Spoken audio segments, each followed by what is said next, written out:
과연 하나님께서 주시는 말씀일까요? 여기에 답이 있는 것입니다.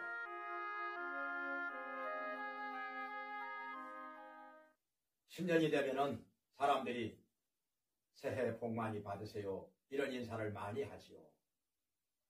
복 많이 받는다고 하는 것은 누구나 다 좋아하는 일일 것입니다. 그런데 어떻게 해야 복을 받느냐?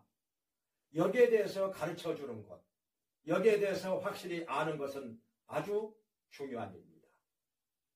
연말이 되면은 교회마다 성구를 뽑는 일을 많이들 합니다.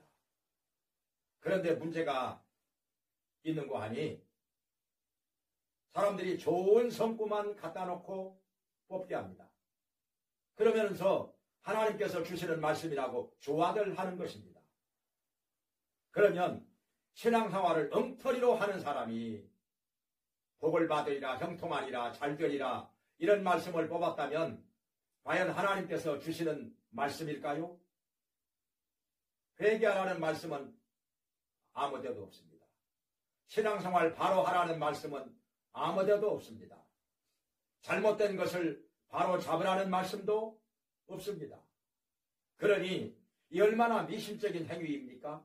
마치 로또 복권 당첨되기를 바라는 것 같이.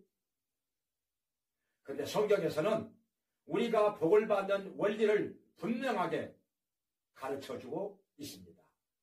성경에 다 나와 있는 말씀인데 또 성경에 있는 모든 말씀이 다 하나님께서 우리에게 주시는 말씀인데 특별히 듣기 좋은 말씀만 뽑아가지고 하나님께서 주시는 말씀이라고 한다면 이 얼마나 신앙생활이 한쪽으로 치우치는 것이 되겠습니까? 여기 예수님께서는 마태복음 22장 31절 이하에서 부활에 대해서 말씀하시면서 하나님은 아브라함의 하나님이요 이삭의 하나님이요 야곱의 하나님이라 또 산자의 하나님이라 이렇게 말씀을 하셨습니다.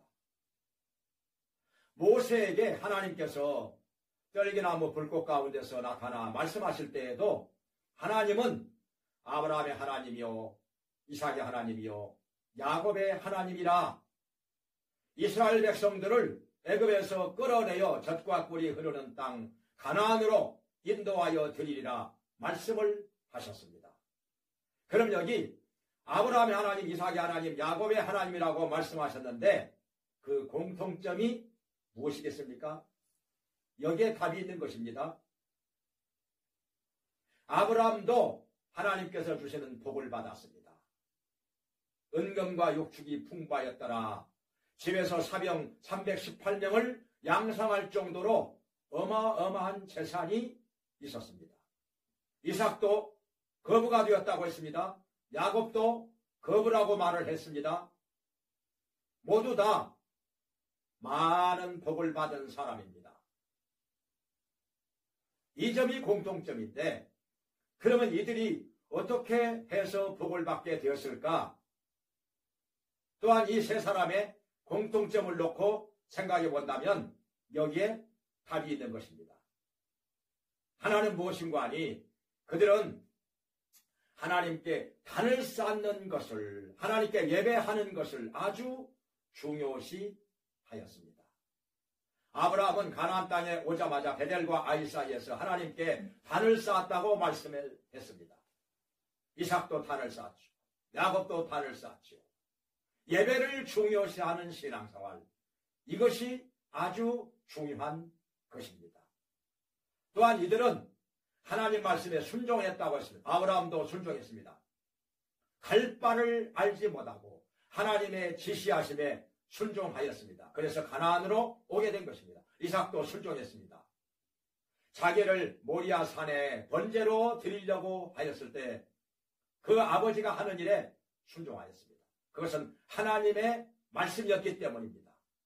야곱도 순종했습니다. 하나님께 순종할 때마다 야곱의 재산은 불어났습니다. 하나님께서 복을 주시고 거부가 되게 하신 것입니다. 또한 이들은 기도를 많이 하는 사람이었습니다. 기도를 많이 하였기 때문에 하나님께서 주시는 영감과 지혜가 충만했던 것입니다. 그래서 하나님께서 계시를 하셨을 때 그로 말미암아 순종하여 복을 받게 된 것입니다. 또한 이들은 공통점이 하나님께 11조를 드렸습니다. 그리고 제사장으로부터 축복을 받았습니다. 그 말씀대로 하나님께서 이들에게 이루어 주신 것이고 이들은 모두가 다 복을 받고 하나님 아버지께 영광을 돌린 것입니다.